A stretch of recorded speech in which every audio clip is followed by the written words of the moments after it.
Ange. How's it going? So fun to sit right next to you to record. I love it. Oh my gosh, this is so exciting. We have done 17 recordings, and this is the first time we're actually sitting next to each other doing a recording live. Yes. That's I love exciting. it. I love it. So I can officially hug you, wipe tears in person. So Yes. Welcome back, SalesHeroes. Super excited to be here, sitting legitimately next to the powerhouse, my co-host, LaDonna Hale. How are you? I'm doing so good. Angie's the best host, the hostess with the mostest. I'm having a great time. I'm happy to be in your home, and I'm happy to be with you recording. It's really powerful. We've had a great time hanging out and talking and collaborating. Mm-hmm. That's what we're going to talk about today. We're going to talk about collaboration. And really, Angie and I've had since Thursday night, to just be dialoguing about how we can bless and gift more to the women out there that are in sales, that are really looking for female sales leadership. Maybe you don't have it in your corporation. That's pretty common. And we want to be able to give that back through this podcast. So we've just really, it's been nice because we don't live in the same area. So we don't often get multiple days together. We've had multiple days together to play, to learn, to grow, to watch a conference that was phenomenal. We'll record all on that because we have some great things to talk about from that. But I'm excited to be sharing more about collaboration and how that can really impact your sales in a super way. Selling isn't adversarial. And I think this is something that I've seen. I mean, we've both been in sales for 30 years each. So collectively over 60 years in sales. And, you see all these books and these trainings on the, closing and how to be the most optimal closers. And yes, you do have sales situations where you have to be asking for the sale, but it's always seemed so adversarial to me, less collaborative. And that's why we wanted to talk about this, because it doesn't need to be like, you're not just trying to get over on the person that's in front of you to make a sale. And I feel like when you do that, sure, you might make an impact and you might close a deal and you might be an aggressive closer. It doesn't lend itself to being the happiest self for me. And I just do things a little differently there. And Angie does too. And so we wanted to share a little bit about detaching from the outcome in making the sale and trusting the sales process by collaborating with your client that's in front of you differently. I agree with that. And the concept of collaborative selling is different. I know it means a lot of different things to different people, but people still view collaborative selling as like a battle at will, or just even selling in general. And it doesn't have to be that way. Instead of seeing the customer as your opponent, we want to really see them as a partner, right? Mm-hmm. Without our customer, we don't really have a job. So the more we can collaborate in sales, the better the outcome will be. So in fact, you can collaborate in sales with anyone, you and your industry that you come in contact with. Not necessarily just what we're talking about, right? Right. Collaborative can be with anybody. Yeah, it can be with coworkers. It can be with outside. I mean, I do a lot of collaboration when I do events, and that maybe it's a rep that I sell architectural finishes, flooring specifically, and then my husband has 8 lines where he sells things that are interior commercial architectural finishes and exterior. So when we collaborate, my husband and I together, and go and see an architecture firm, then it makes it really easy for us to collaborate with our client, who may be picking finishes for a project that's either now or later, to have both of us coming in to do that. So that can be really powerful. Yeah, let's break it into 3 segments. I think it'll be easier for them. So let's start with segment 1, where we just talk about collaborative selling. Oh yeah, I love that. Okay, so collaborative selling is relationship with your customer or your business partners. It's understanding the needs and working together to find the best solution. When we shift our mindset from selling to really helping, everything changes. There's such a bigger impact that happens when you're wanting to gift something back to someone by helping them solve a problem, as opposed to just selling the product that you have in your bag. Oh, totally. And I know this is one that I work on every single day. One key aspect of collaborative selling is active listening. All of my extroverts out there that like to be chatty, I'm with you on that. But when we truly are listening to our customers, right, we can better understand their pain points, their goals, which will allow us to tailor our approach to the offerings that we're trying to help solve their problems for or their need. Yeah, I love that. It's not just about that immediate sale, as I touched on, by fostering a collaborative relationship. We build trust and loyalty, and you can build trust and loyalty fast. I'm going to say that too. It doesn't mean that you're having to call on this person for years and years and years. You can build trust and loyalty really quickly, which builds to long-term relationships and partnerships, possibly repeat business or referral business. You know, when I sell flooring to someone, it doesn't mean I'm going to sell flooring to them again if they only have one facility, but they may have a friend, Bob or Joan, that work in facilities that might be able to use my product also. Customers are more likely to come back to someone they feel that they can trust and are really comfortable with. That is so true too, especially just because in my industry, I'm in tech sales. So it's a little bit different. No matter what company I will work for, if I don't have good selling skills and I'm not actively listening to a customer, I won't get repeatable business. So when I move, and in the tech world, we move from company to company, not because we can't hold a job or can't hack it. It's you go where the technology is, you go where you can sell. So being able to do that and have that repeatable business, if I go to a new company, that's so important because I need to be able to sell at that new company somewhere else. So I'm glad that you touched on repeatable business. That's really helpful. Let's chat about detaching from the outcome of making a sale. So I know segment 2, we broke this into 3 segments for you guys. So segment 2 is really detaching from the outcome, which I know a lot of people struggle with doing in sales. Oh, yeah, that's a huge... I think we struggle to do that in so many different things. If we're always looking to get something out of something, we have a tendency to be disappointed, especially when it doesn't happen. So it's an important mindset shift when we detach ourselves from the outcome. We're not focused solely on closing the deal, but rather on providing value. Right. This detachment allows us to stay calm. It allows us to stay focused, even if the sale doesn't happen immediately and doesn't happen at all. Because sometimes we don't close it. Which I'm walking through that right now I've got some peers that listen to this, and tech sales is challenging, right? And this is a really weird year for people buying anything, but I'm walking through that right now. So learning how to detach from the sale is important because you have to have something else to focus on, which is I need to be building in my pipeline in business. But if I'm focused on making the sale, I let my leaders do that, right? My leadership team, that's what their job is. Follow the number, track the number. I cannot focus on that 24/7, 365. Yeah, it gets depressing at times. It's totally depressing. I think that's true for many of us in sales. And I'm going to say that because oftentimes it's how a business quantifies whether the business is profitable or not, right? How much we sell. But that seems to always be the very first conversation from management. Right. And it can be, if you learn to detach from that also, like listen to it as it works and you need it, but detach from the numbers sometimes because that can be depressing. If you're mid-level in the pack, but you want to be at the top, or if you're lower in the pack, but you want to be at the top, you don't want that to distract your mindset from being positive and abundant thinking because that can set you up for failure in itself. Yeah. And I think that's the hard part too, is you touched on a good point.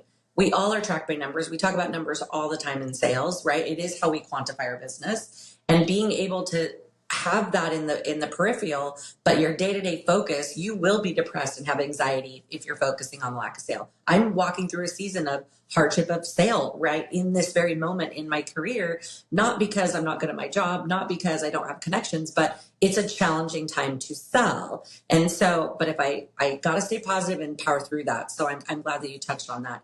It definitely helps when we detach by reducing the pressure that we do put on ourselves. And not only that, I think our customers feel that, right? If I'm talking to a customer or prospect and I'm trying to sell, you have to detach so you truly are organically having that conversation with them. So when we're not appearing so desperate to close the deal, we definitely can be more genuine and authentic in our interactions, which always will lead to better conversations, meaningful outcomes, and all the connections we build. Yeah, I love that.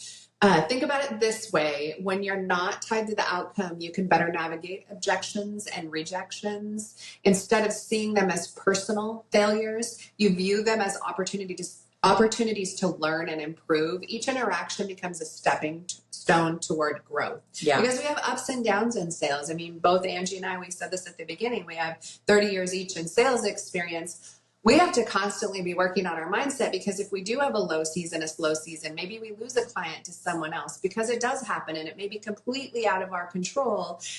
We need to make sure that our mindset is right so that our customers don't feel that and we can navigate feeling good during the sales process, even when it's a challenging time. Yeah, absolutely. And that's totally true. And I want to make sure that we're not forgetting that the best outcome is not making the sale at that moment, right? That sometimes can be the best outcome. There have been times where I've walked away, not from the sale, but I've walked away from the way I was walking through the sales journey with an order, going, number one, this isn't me. Number two, this is not the expectation I'm going to have for my customer. I don't want them to think this is how it is. So I need to take a step back, right? Knowing when it's okay to pivot, that will give you repeatable business when your customers see you authentically and organically fixing their pain points, not just, I mean, nobody wants to be sold to. No. We don't want to be sold to. No, and we went to an event this last weekend and we were like, okay, this is when we're being sold to. This is when we're not being sold to. And you can kind of definitely feel that. So I think, making sure that we really are giving the customer that time that they need, although you need to, this is where longevity and how you are skill sets. Skill sets, yes. If you're new to sales, you don't have this yet, so don't feel bad, right? You're just starting. But you really need to learn how to listen to your customer. And if they need a little bit more time, you need to be able to give them that, but at the same time, put some pressure on, because you are still here in sales and you are trying to make a quota and you really are trying to meet that sales goal. So I think it's really important that we definitely not let up on sales, right?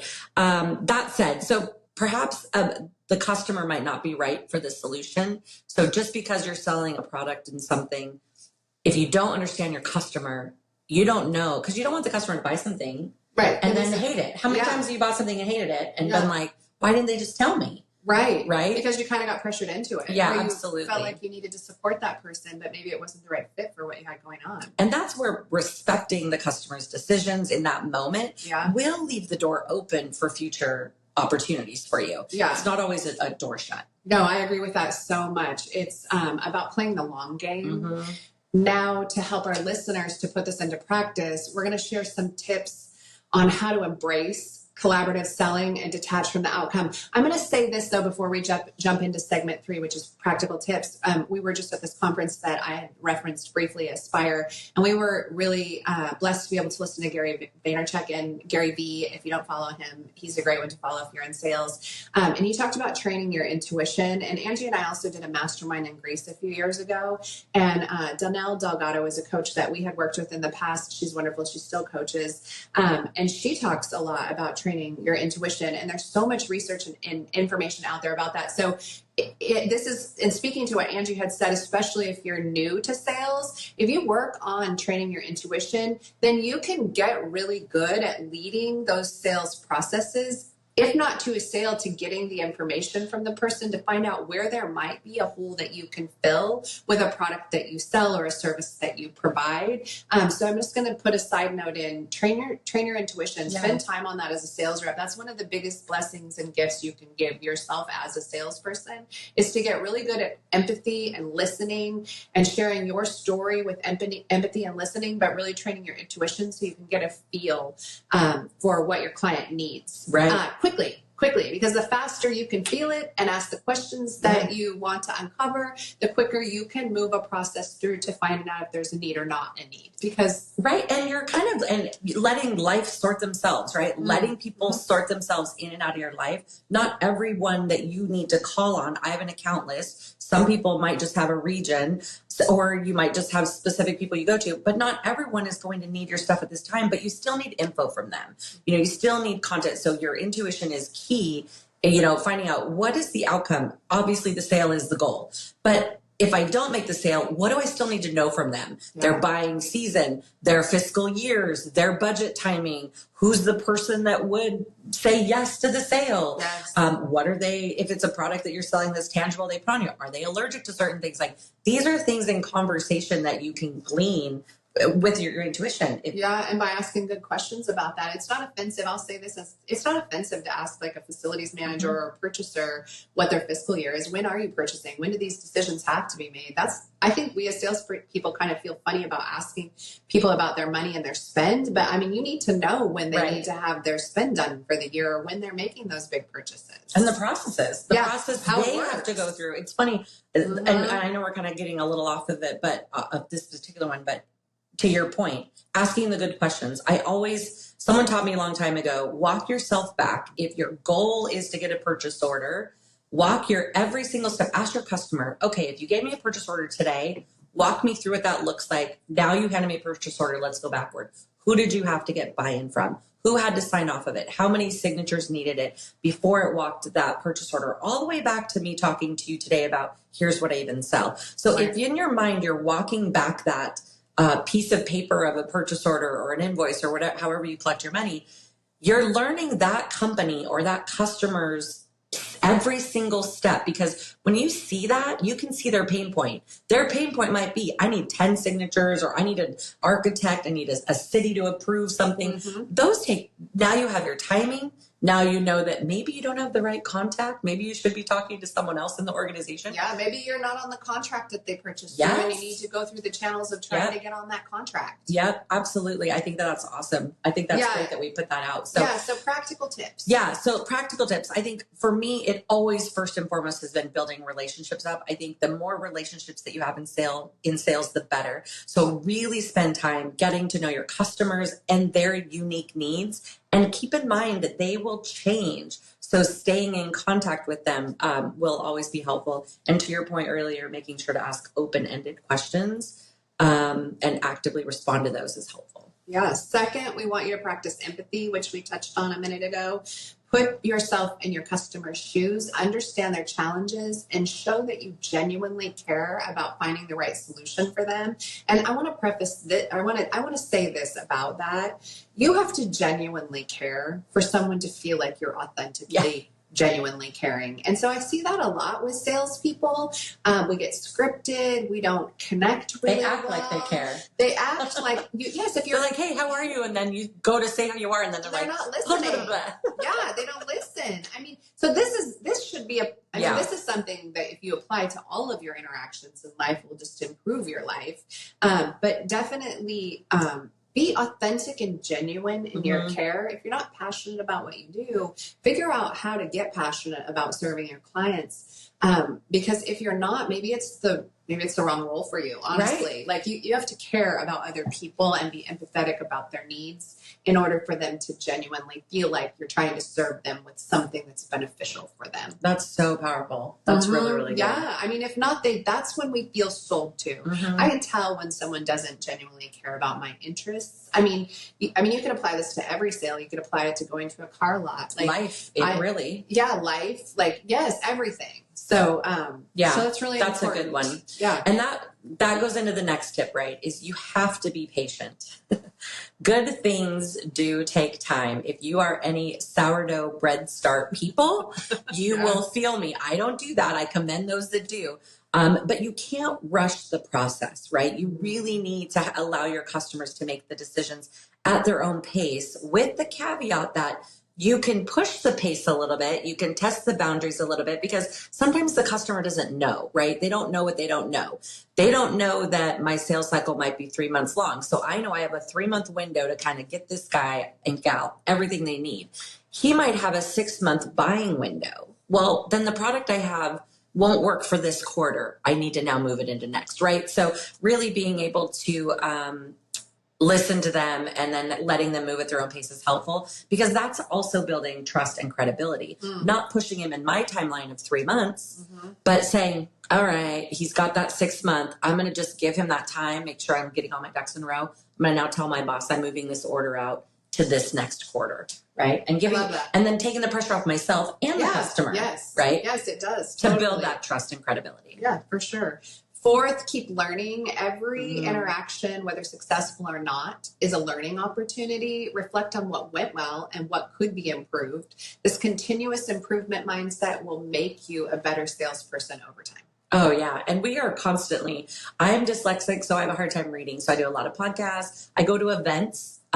We went to Aspire. We'll talk about that in another episode, but taking the time to invest in yourself, I think, is key. And that's something that the people I put around me, you guys teach me to do that well.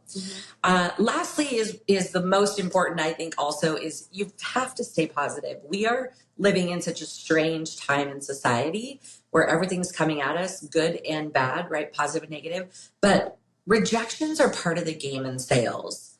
I have a game that sometimes I play saying, how many no's can I get? Or how can I get the fastest 7 no's from the same person?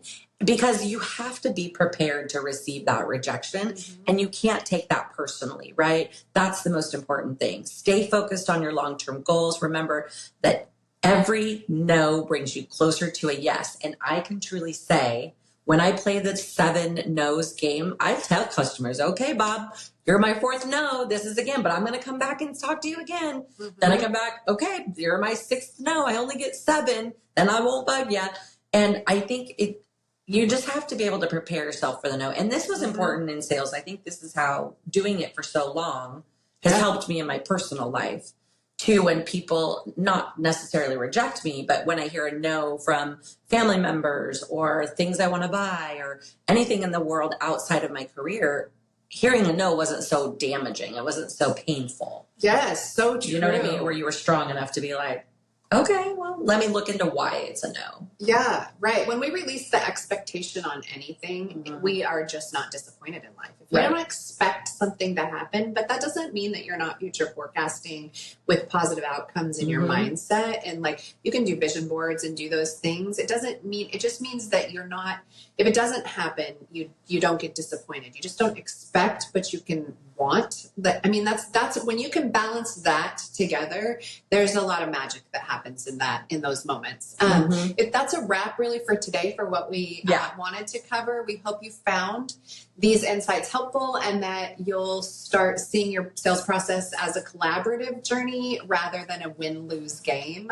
It'll just make it more fun for you and more enjoyable, and it'll allow you to have build genuine connections with people that if they don't buy from you, maybe there's someone that you want to go play bingo with or whatever, right? Like, and that's true. I mean, it's really not about the sale. Sales is about the relationship, because you can take those relationships to any company that you move to in your career path, right? So when you really focus on helping rather than selling, you not only close more deals, but you're also building those lasting partnerships. And we talk about all the time, they buy from who they like, they know, they trust. So no matter what industry, what vertical, wherever you go, those people will be top of mind, right? Like, like they'll be part of your journey on that. So yeah. Yeah. Thanks for tuning in, everyone. We really enjoyed being here together with you. If you enjoyed this episode, don't forget to subscribe, leave us a review, and as always, keep being a hero in your sales journey. Happy selling. Bye.